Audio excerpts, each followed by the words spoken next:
Hello everybody and welcome back to our channel.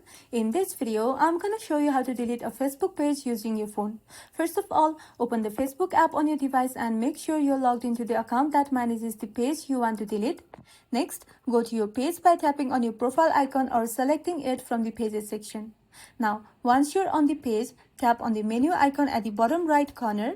After that, tap on the gear icon at the top right to access settings and privacy.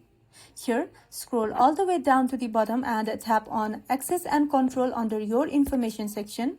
Then, select Delete Page from the given options and tap on Continue. After that, choose a reason why you want to delete the page and follow the on-screen prompts to confirm the deletion. Once it's done, you will see a confirmation message explaining that your page will be permanently deleted after 14 days. Tap Delete Page to confirm, and if you change your mind, you can cancel the deletion within those 14 days by going back to your page, and that's all. Your Facebook page is now scheduled for permanent deletion. If this video was helpful, don't forget to like and subscribe for more of these videos, and thank you for watching.